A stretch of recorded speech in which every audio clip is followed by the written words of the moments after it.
right, ladies and gentlemen, welcome to the Superlative Podcast. I'm Edward Bushi, one guest, no edits, no post production, just a sharp live conversation about what it really takes to reach higher levels and what comes next. So let's get into it. I want to introduce Maxim from Futures Ventures. Maxim, you're building a venture firm on a contrarian bet that the next wave of returns won't come from the coast chasing fintech and AI, but from the boring blue ocean industries of Alberta, energy, defense, and data centers. So big they need the Canadian winter to cool them. Before we get into your story, would like to say an amazing thank you for Yeah, being on the podcast today and joining us.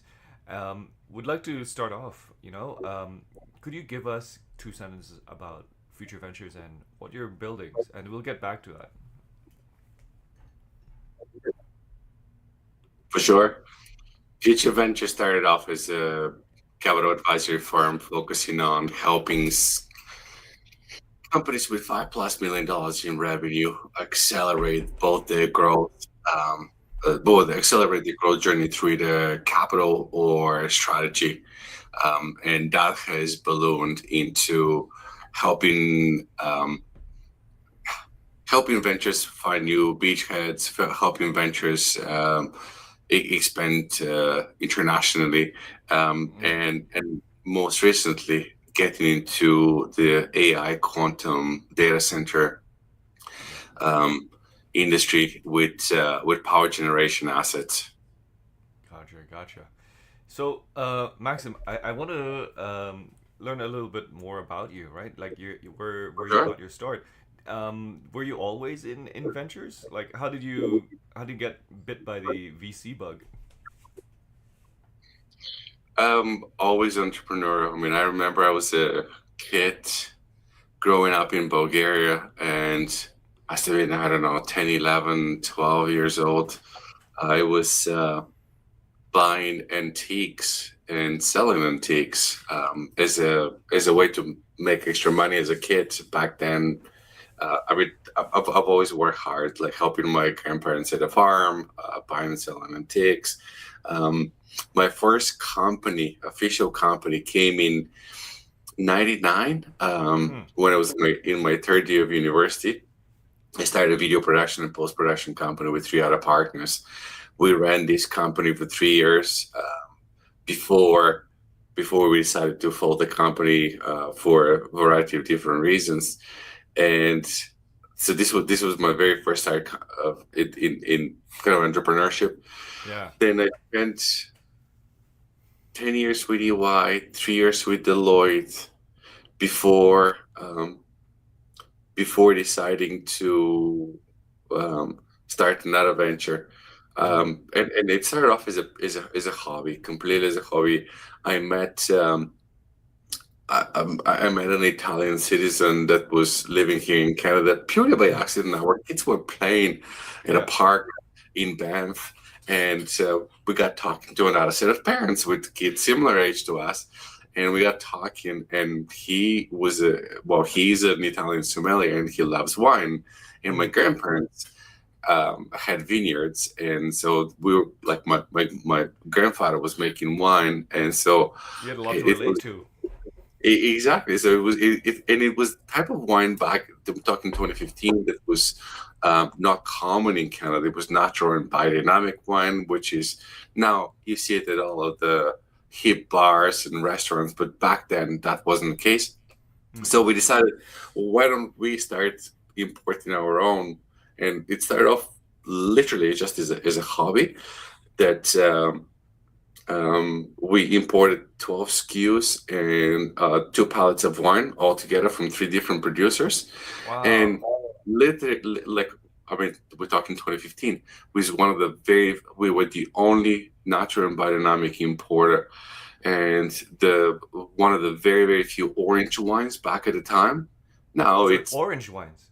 orange wine. So orange wine is a red wine that's made in the same way that you make. It's a white wine that's made in the same way that a red wine is made. So essentially, Wow. what you do is you macerate the wine with the skins on. I mean, the proper term is amber, but the media calls it orange wine. So Um, we started to import orange wine. It like in before that, like a typical venture, we went and did Yeah. customer discovery with customers. Yeah. Say, hey, bring this. Would you buy it? Like, what would you pay for? And people said, not a chance. This is so new, so different. People are not going to understand it. Nobody's going to buy it. We But there's brought it always a in. niche audience. Within 2 weeks, it sold out. It's like, okay, Oh, okay. There's no niche audience. Everybody loved it. Wow. Yeah. we're clearly onto something. And it became a mainstay. Like at the time, there's a restaurant called Motormilk. At the time, it was voted the best new restaurant in Canada. Mm. So Motormilk started to carry the wine. And so it's like, okay, we're clearly onto something. And then slowly started to add. And now it's a 7-figure business. Yeah. It started off as just as a whimsical idea. Now we have built a standalone ERP for the business that runs the business with agentic AI. So think of it SAP, but purely for the wine industry in Canada. Sorry, So XAP means what? SAP, the big giant out of Germany, that it's essentially it's like a general ledger system that you can run your procure to pay process, sales receipt, receivables and receipts, It's an operations platform. all of the process. So within the ERP that we have built for the business, it does procurement, it does sales, it does financing. What else does it do? Analytics, like all of your revenue analysis, customer management, producer management, all of it within one system. So if I want to onboard a producer, I just send them a link. They enter the information. Everything's populated. If I like it's all API into the government website because as an importer, we're not allowed to sell to consumers directly because we're purely B2B. Mm. And so it's APIs everywhere, and so it just gives me analysis. If the team wants to do anything, they just go into the AI bot and say, "Hey, tell me about I don't know, what's the sales velocity of this particular SKU? Who's buying the more?" There's no need to dig in and find the reports. That's really powerful. No, we have built an enterprise data lake behind it, so all the information pulls in there. So we built a company brain. All the information pulls in there, and they have information at their fingertips. They can follow up. It's super easy. So this is how we decided to build out the company, and it started off as a very whimsical idea. So that was my first like big company after 13 years with the consulting companies. Wow. Future Ventures really was born in 2018 after I left my role at Pembina. Pembina, for the ones that don't know, is one of the top 20 TSX listed companies. It's a big midstream company here in Canada. I don't know, at the time when I joined it was 800 people. I think they're probably over 3,000 people now. Has grown massively. I was the chief audit executive there. I left the firm. I started to invest via Future Ventures into startups.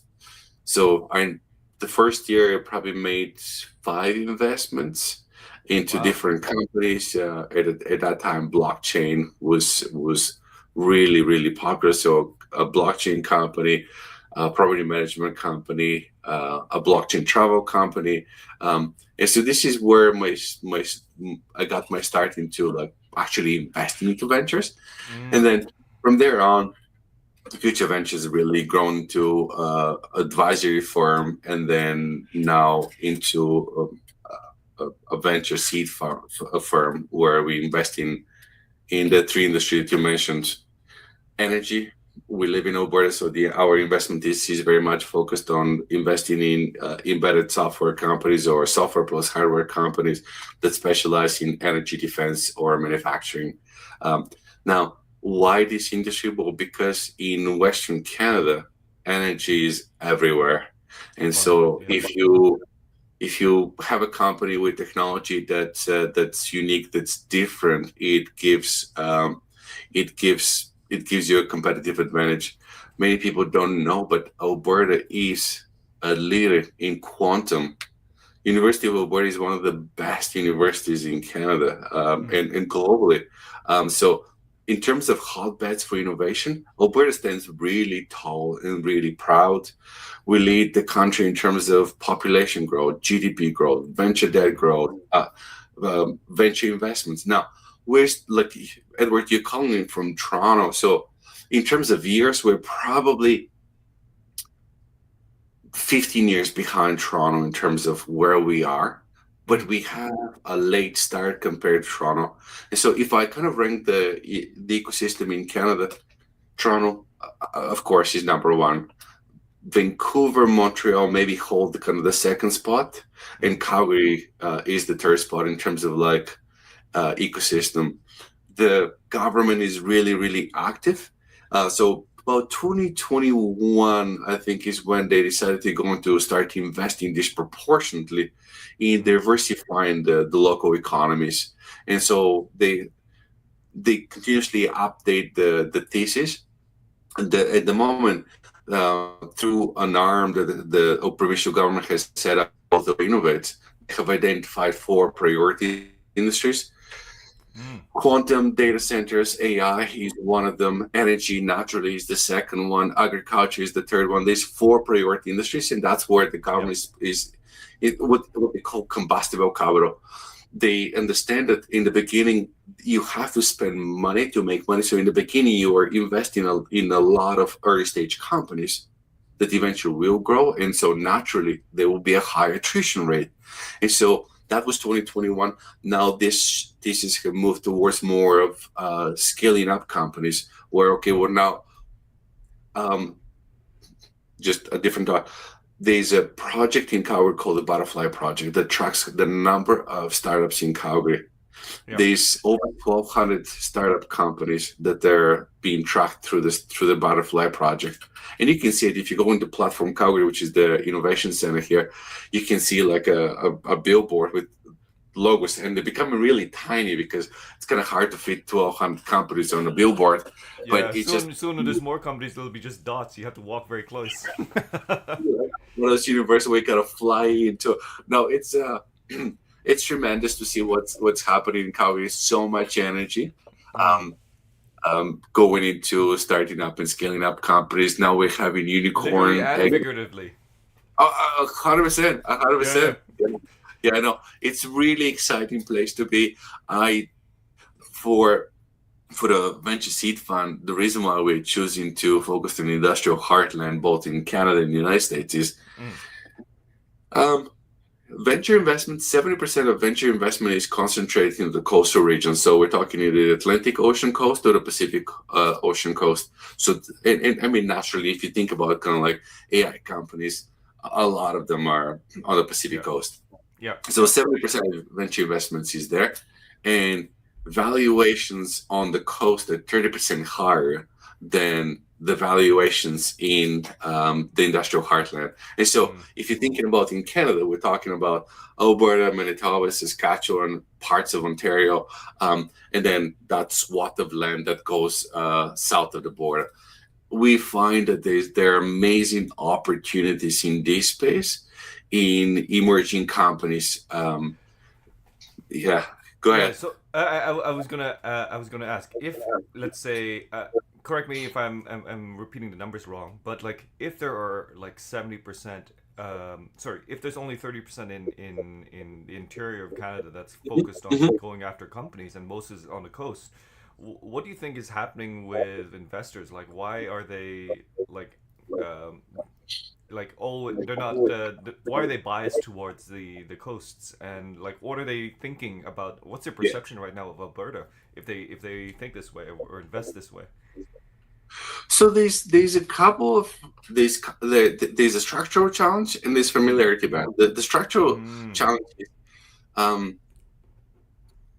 the government. We probably have one of the most supportive federal and provincial government in the country. The government programs, particularly at the federal level, they're structured in such a way that it encourages companies to essentially grow on the global stage. So if you're thinking about Shred is fantastic from monetizing research and development. The focus is like, hey, Canada is a small market, go and expand. So a lot of the attention with the program is like go and export. EDC does an amazing job. They have a million programs that you can tap into to focus on export. So some of this is natural for you to be home base here and then explore things somewhere else.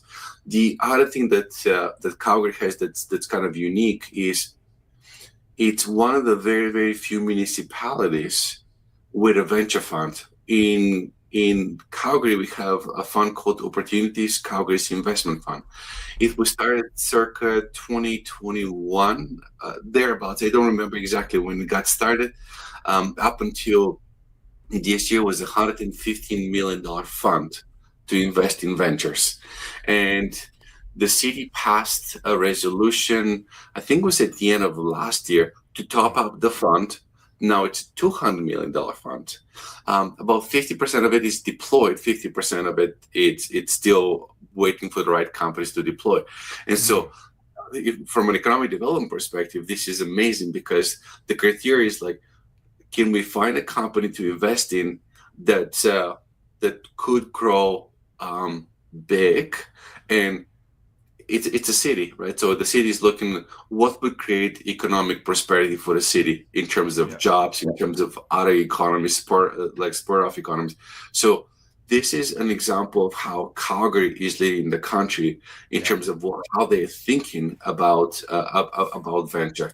And so, I mean, some of the investments went into maybe not what you would typically picture as venture. Like Lufthansa Technik is the technical arm for the big airline company for Lufthansa. Germany, so when we're talking about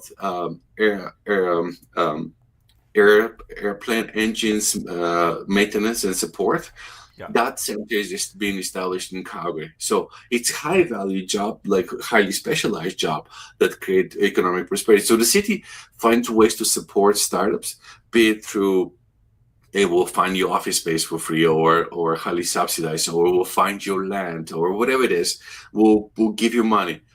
It's very innovative. It's very innovative in how the city is thinking about prosperity, diversification, and growth. That's really poignant because you know this guest from you probably from our onboarding call. You mentioned that you know him.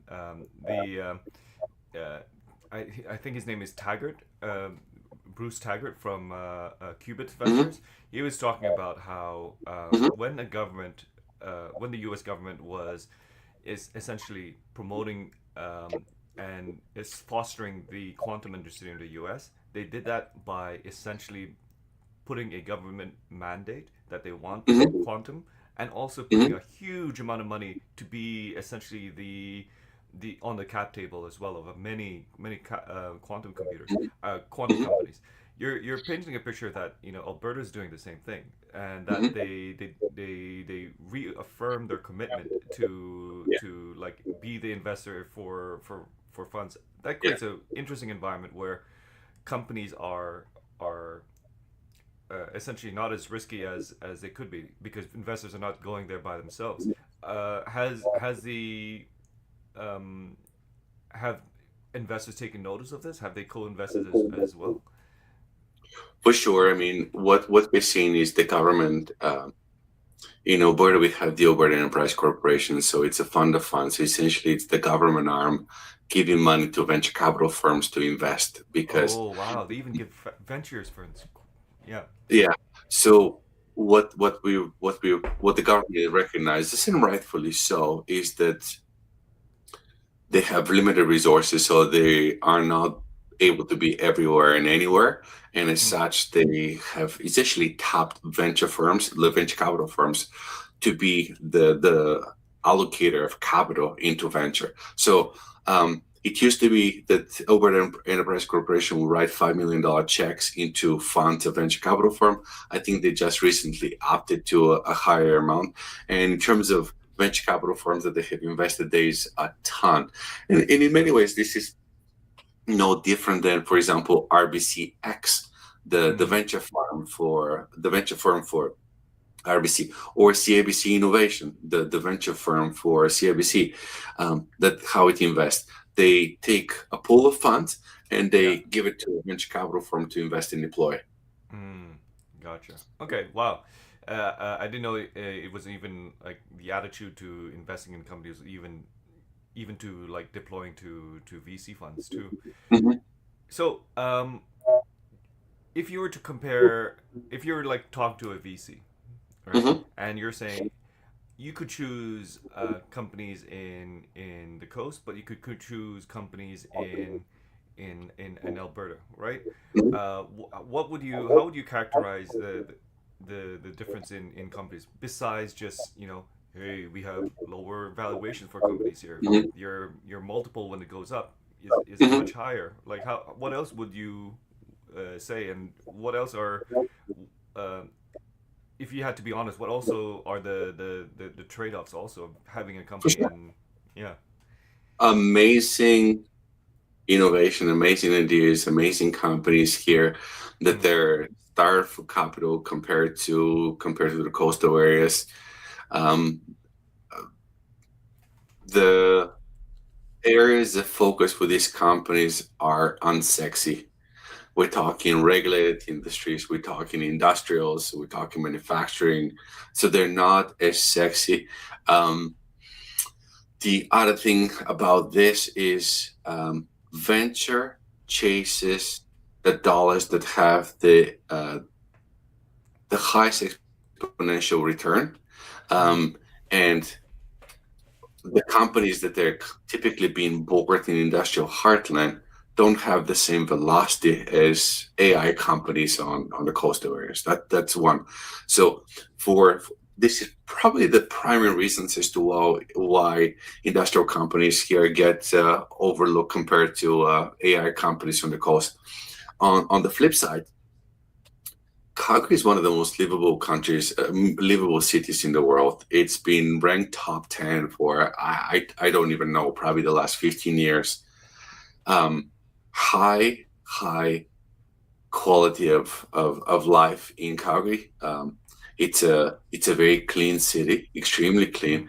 I said it's leading the country in terms of GDP growth. I mean, we're adding anywhere between 60 and 80,000 people a year to Calgary. So think about it. We're almost like we're building almost like a new city every year. That's mm, how much it's growing.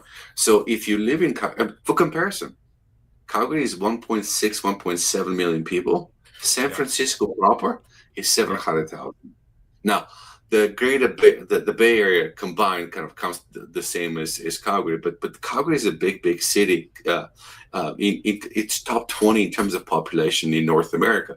Um, so quality of life in Calgary is amazing. Now, what you're foregoing, which is in some ways minimized compared to being there, is when you're in San Fran, when you're in big city with a lot of concentration of capital, a lot of concentration yeah. of ventures, What it's happens? kind of like, well, you have this creative collision of ideas. You have these spontaneous opportunities that are not available if you're not there. Now, post COVID, some of this gap has been shrunk, but nonetheless, if I'm in a city location where I can walk 50 meters and run into a venture capital firm, or run into another entrepreneur, or run into a partnership online, so I can run into corporate VC.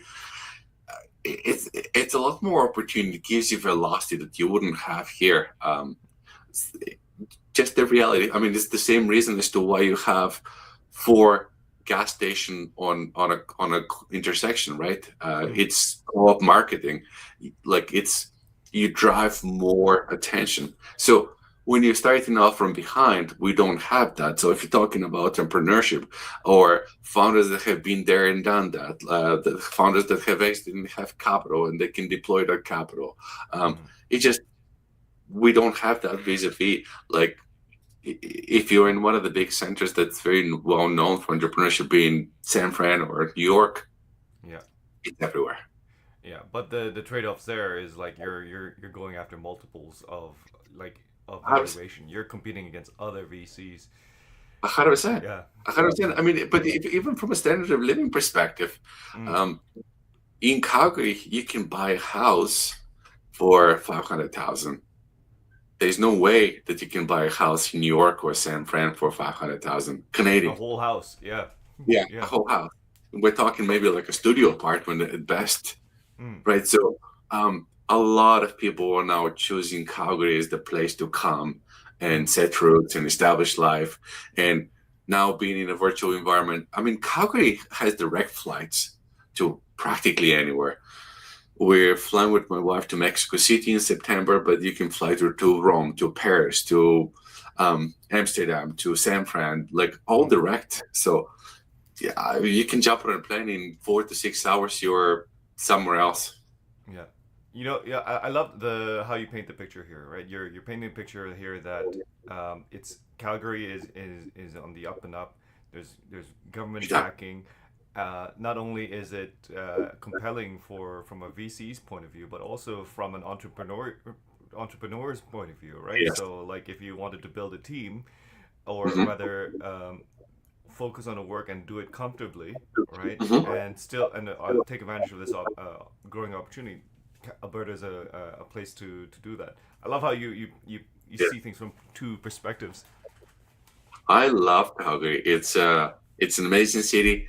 My wife and I moved here in 2006. At that time, in 2006, the city um, turned 1 million in population, and it hasn't slowed ever since. Mm, So much energy. I mean, so much energy. Um, we have the Calgary Stampede, the biggest party in the world for 10 days. yeah, Um, yeah. we get like, I think it's like 1.6, 1.7 million in visitation over the course of 10 million, over the course of 10 days. It's a What? big party. Yeah, it's a It's big like party FIFA almost. every year, except Yeah, that we have it every year. No, it's yeah. fantastic. Um, if you haven't been to Calgary, come to Calgary. Yeah, no, that's it sounds like a lot of fun, and yeah, I might take you up on that, and I would love to say hi in person. Absolutely.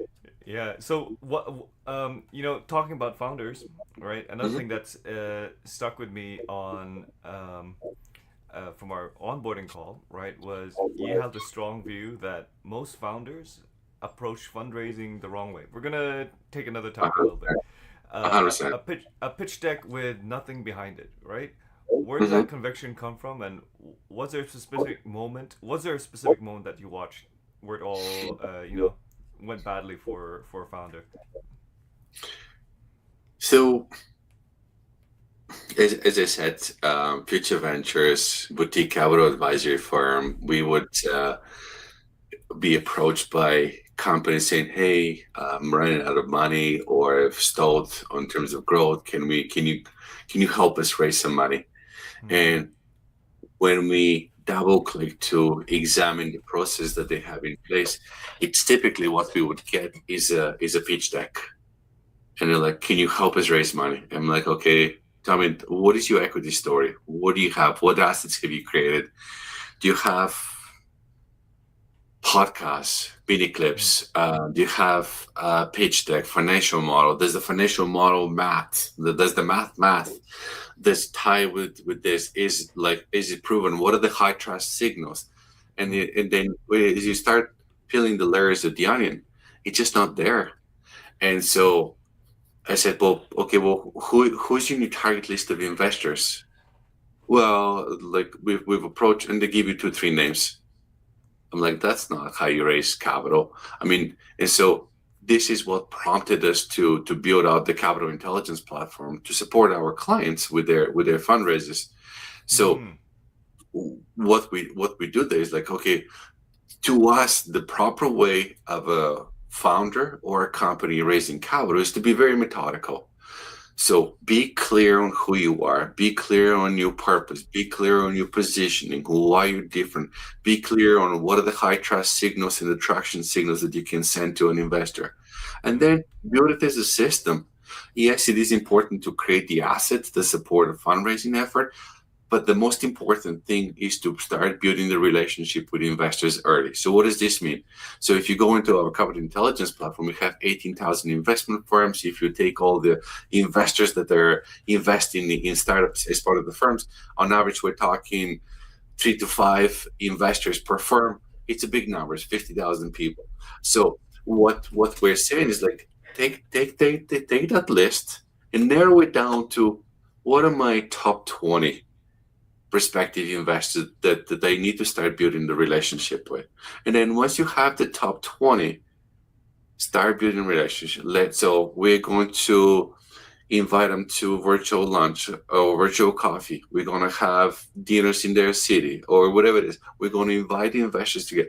We're going to keep them on a mailing list. We're going to communicate to them like what are we doing, how we're doing. We're going to show them that what we say is what we do. Hmm. But it's like most companies expect that they're going to go to one of the other tools and to blast 1,000 messages and they're going to get a check. And we're like, that doesn't work like that. Like, we live in a trust Interesting. economy. Yeah. You need to be able to build trust with the people that are wanting to invest in you. Investment is like a marriage.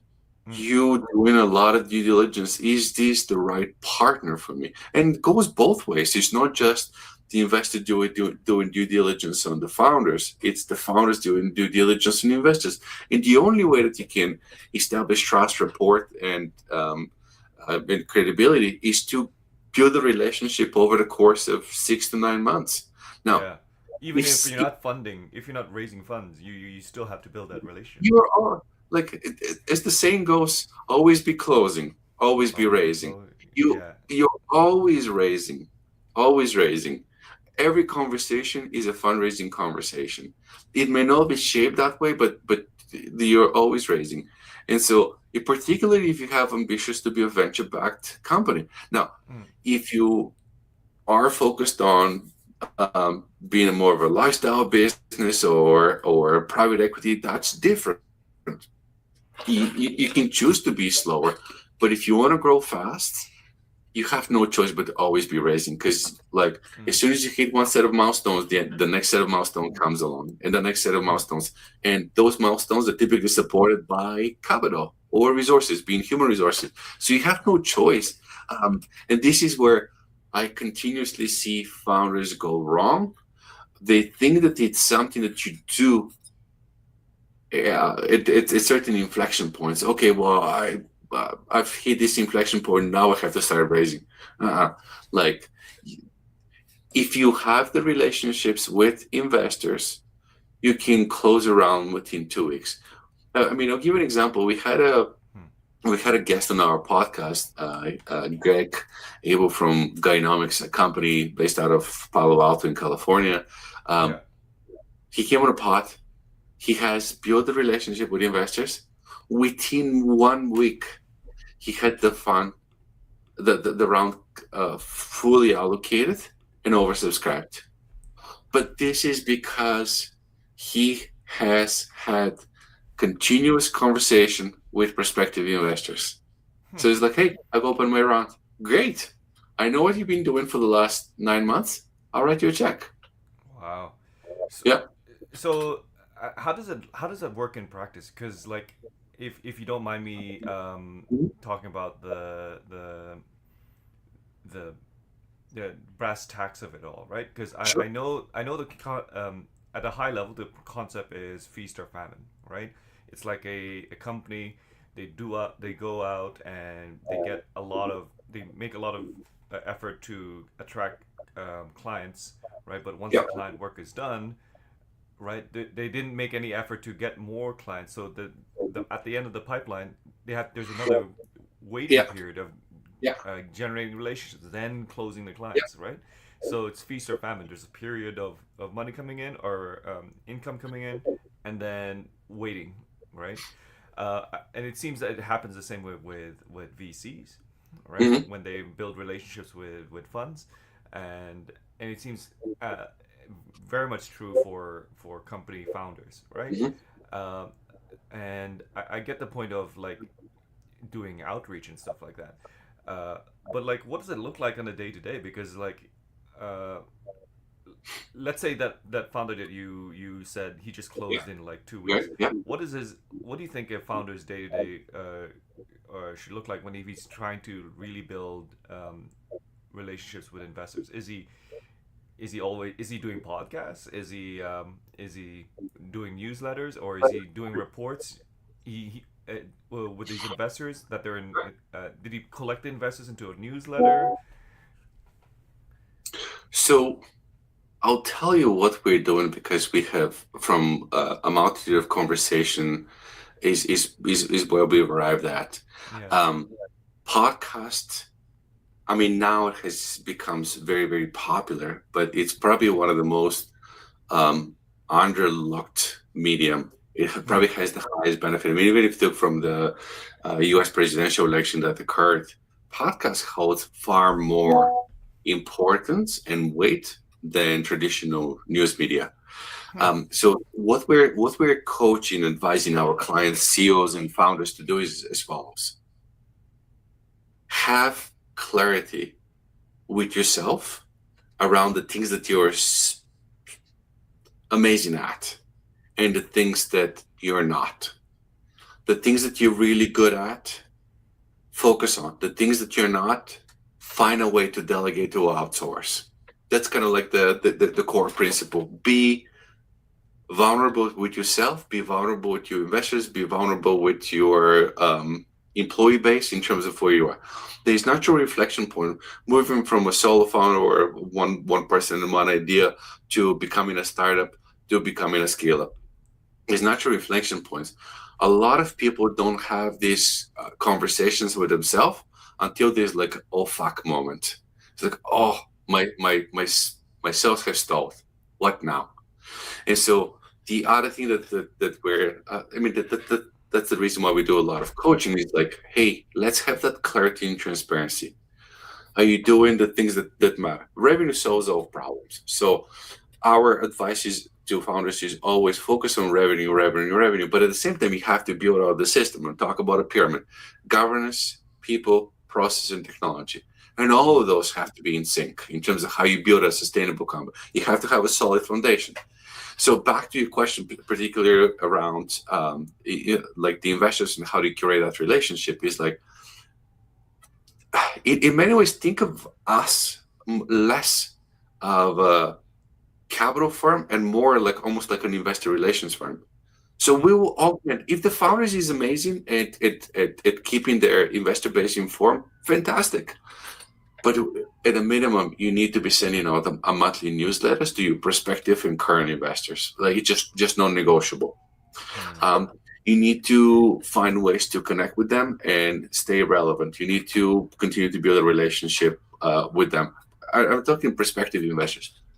Um, when you're fundraising, it's non-negotiable to have analog events like physical in-person events where you have dinners and things that are people pretty the earlier you are, the more the investment goes into the founder and not the idea or the company. The later you are, the more it goes into the company. But that's just kind of the reality. So Hmm. what we're coaching and advising the founders is find a way to accomplish this. Revenue, revenue, focus on revenue, revenue, because that's the highest trust signal they can send to an investor. And two, find a way to build relationship with your stakeholder base. Build out your stakeholder map. Who are my stakeholders? Because your stakeholders is not just investors.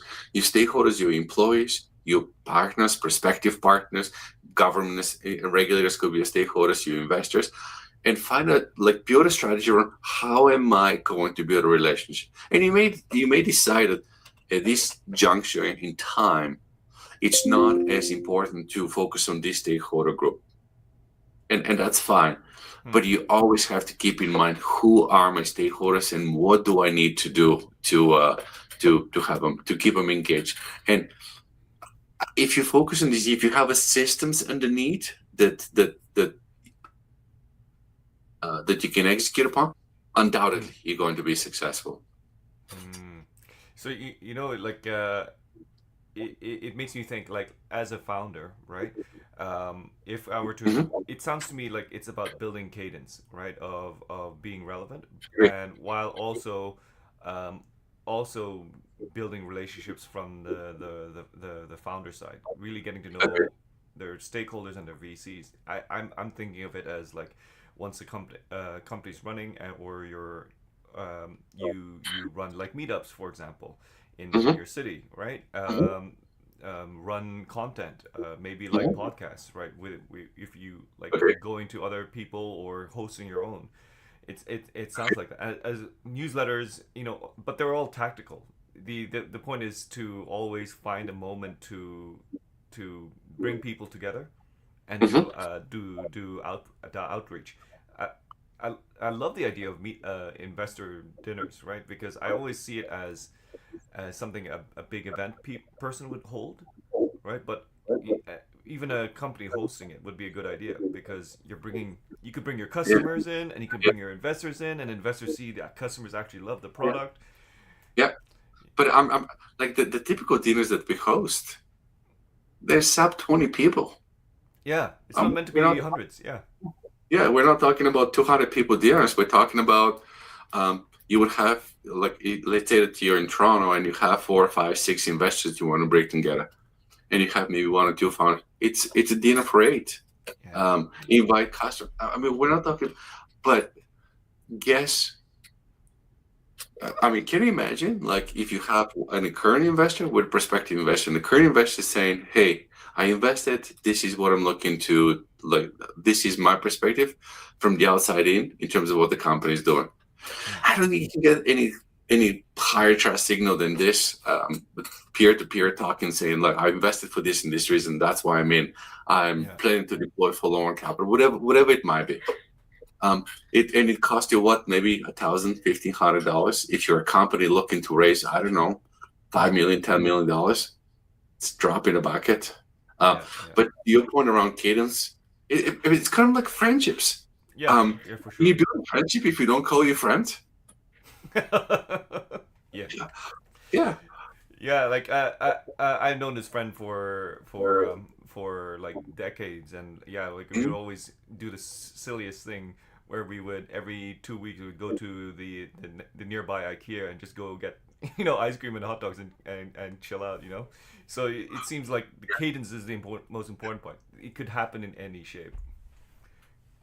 I mean, you mentioned it here. I can't remember. There's a group in Calgary, startup group, that Yeah, runs their meetups at IKEA. yeah.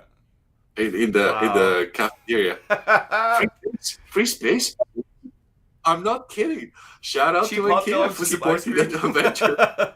Oh my gosh, it's Wow. yeah, it's I mean, yeah, it's clever hey, because I mean the other thing that to recognize is a lot of venues would give you the space for free if mm, you just commit to some kind of a spend.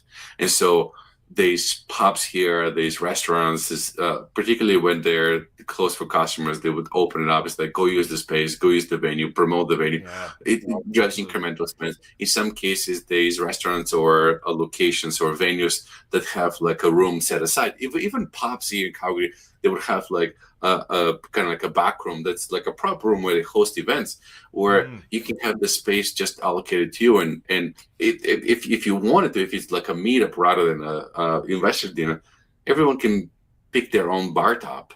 mm, So there's no reason why you can't do this. We're looking at making an investment in a company that focuses on analog events. So what yeah, we've seen is a tectonic shift from, like, people are just so zoomed out that they want in-person interactions, they want in-person activation, they want this analog events and engagement.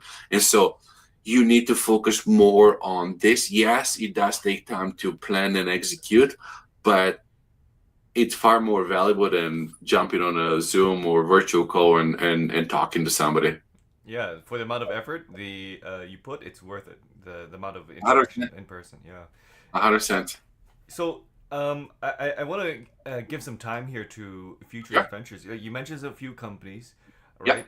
Would you like to highlight a few of the companies that you highlighted that fit the thesis of like Yeah. the blue Alberta blue ocean, and maybe even talk about some of the founders and the styles of how they make relationships with their VCs, Yeah. and I would love to paint a picture of the community over I, there.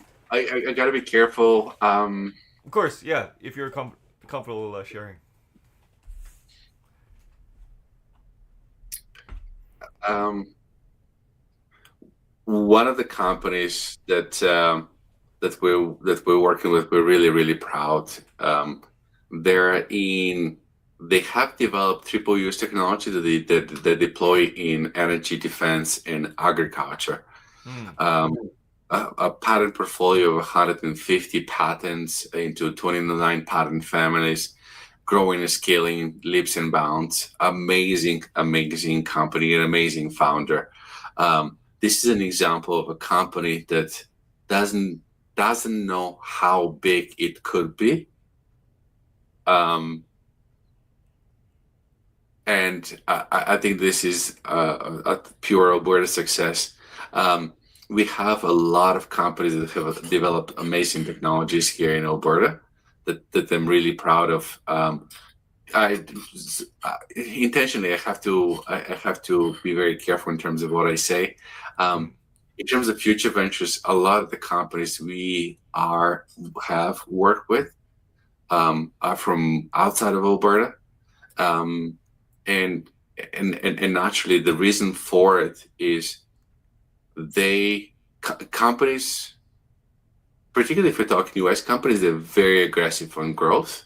Mm. So it fits more our style better.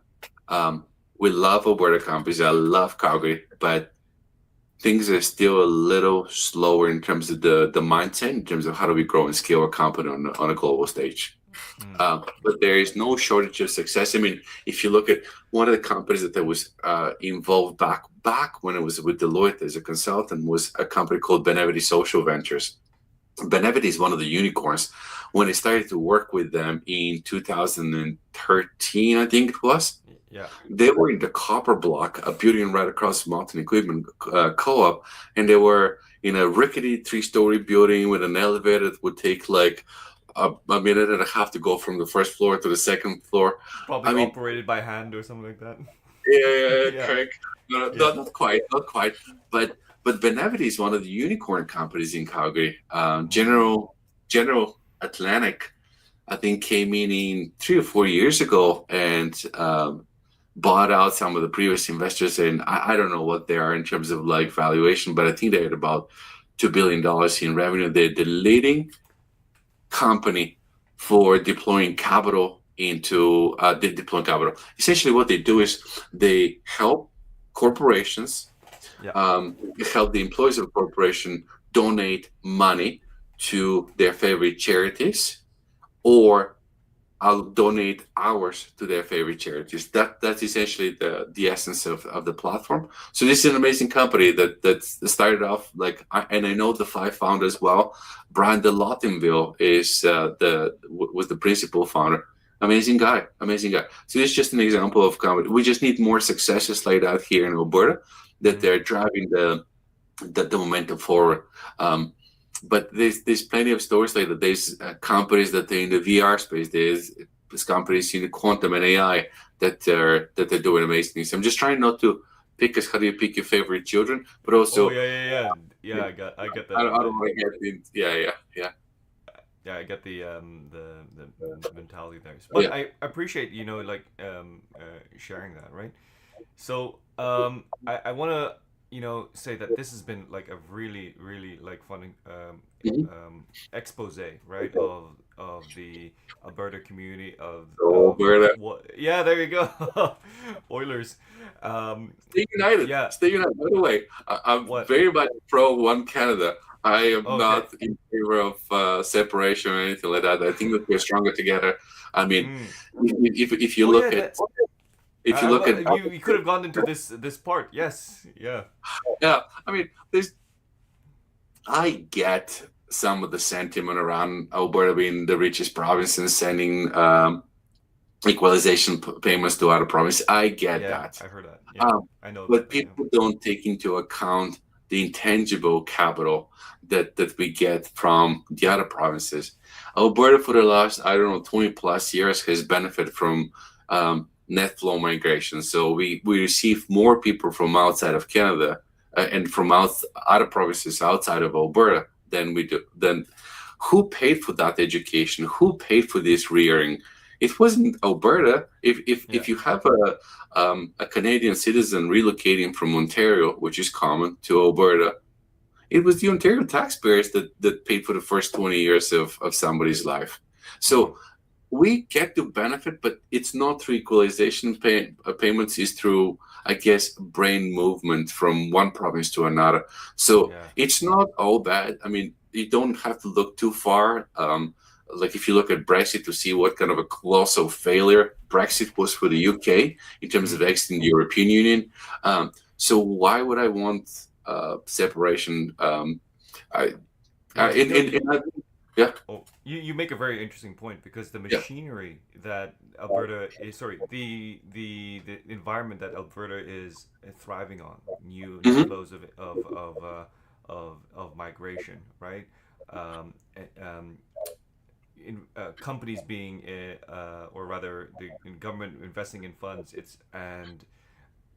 And yeah, like it's all facilitated by machinery made by the federal government. There will be, I'm not listing all of them, but there could be a lot of things that are going to be taken away. It could be a lot of factors that would destroy the engine of growth in Okay. Alberta that you Okay. won't necessarily tangibly see. Okay. And the federal government thinks about Alberta and the private provinces differently. Like it's not all benefit. It Alberta is not on at the short end of the stick all of the time. We like even the federal programs that they're available here through Prairie Scan or our economic development agencies are targeted specifically to the Prairies or to Alberta. Um, Mm, I get that maybe from a national perspective, the regulators can look a lot more favorably to industries that are resident in Alberta. I mm, get that, and I don't disagree. Like, why can't be one united Canada when we're trying to build out our natural resource economy? I don't understand that. Like, for example, why did Energy East, the TC back project, fail? It mm, failed at the border of Quebec, and so. There has to be a role, the federal government playing a role as an mm, arbitrator and saying what is. I talked about stakeholder. We need to think about Canada in terms of the different stakeholders. What is in the best interest of Canada overall, yeah. and make decisions based on that, not what is in the individual interest of one province or over another. How do we benefit the broader Canadian populace? That to me, that's the key guiding light, the Mm. north star that should guide decisions that are being made. Yeah, I believe personally that it would be such a great unlock economically if Hmm. a lot of provinces find a way to like prosper, like intertrade, for example, send resources, Hmm.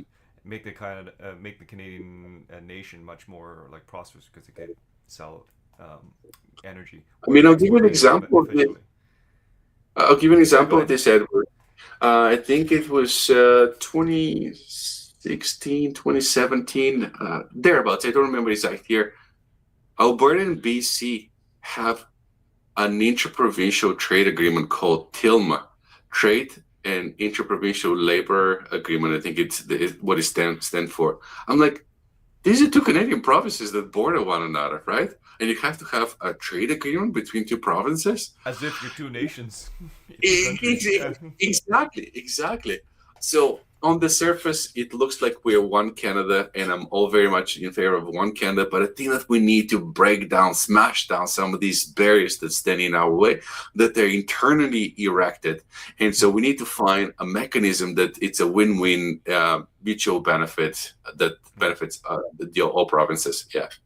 Yeah, and that's something to watch for also if you're an investor, because like if those things are unlocked or no longer a problem, the yes, the companies might start low right now, but the growth multiple might be like much higher if companies can Okay. succeed and get Okay. customers very easily. Good.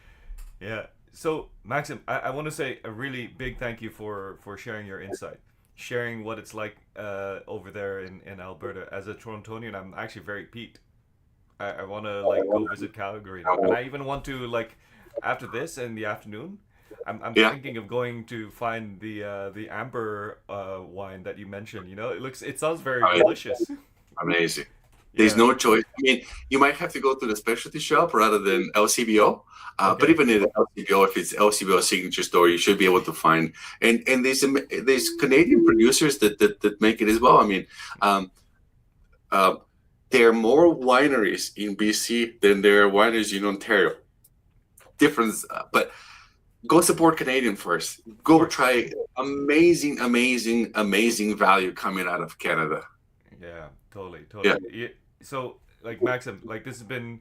I want to say thank you for yeah, sharing those insights, and like and your leadership on being Canada, or having Canada be prosperous, right? And showing the way for different founders and VCs. I really appreciate that. And for folks who are interested more on future ventures, the companies, would you like to tell people where to find your podcast and for sure, how to contact you?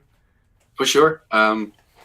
Just go to futureventures.ca. That's our primary hub. From there, you can hop onto the capital intelligence platform, which is capital.futureventures.ca. We're in the process of launching the Future Ventures Academy to support startup and scale up entrepreneurs, which would be academy.futureventures.ca. So that's kind of the podcast. You can find it podcast.futureventures.ca. I Mm. think we've recorded about 65 episodes. If you have an amazing story to tell, would love to have you. We want to stick to kind of our domains, which are energy, defense, and manufacturing, but we're not opposed to our ideas. Mm. 50% of our audience is VCs, 50% is founders, or like probably 5% there is service providers or book authors, like Mm. thought leaders that we have on the pod. Yeah. Yeah, really, really Yeah. wonderful. Yeah, and yeah, like would love to have you again on a podcast in the We future love that, because Edward. yeah. So I'm thank you for taking the time to chat with me. I'd love to build this relationship with you, and thank you Same. for for being here. Let's do this again next time. My pleasure. And thank you for being such a graceful host.